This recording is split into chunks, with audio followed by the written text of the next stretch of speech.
Login failed on Stash Invest app fix. You open your Stash app to check your investments or automatic savings, but suddenly, login failed. It's a common problem, but the good news is that it's almost always easy to fix. In fact, most login errors come down to connection or security mismatches, not account problems. Here's how to solve it. First, double-check your internet connection. Stash handles real-time market data and encrypted account details, so it needs a stable, secure connection. If you're on weak Wi-Fi, switch to mobile data or toggle airplane mode to refresh your network. Next, update the Stash app.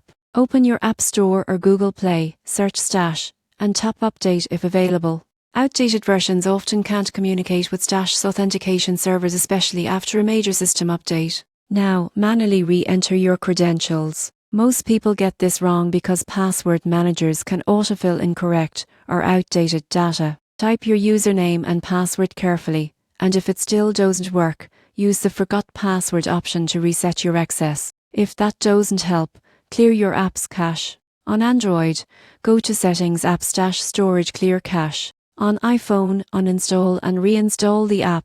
This removes corrupted files that might be interfering with login requests. Also, disable any FANUS or ad blockers. Stash servers often reject connections from Mastips for security reasons, which can trigger login errors without explanation. And if you still can't log in, try accessing Stash from a web browser. If that works, the problem is local to the app.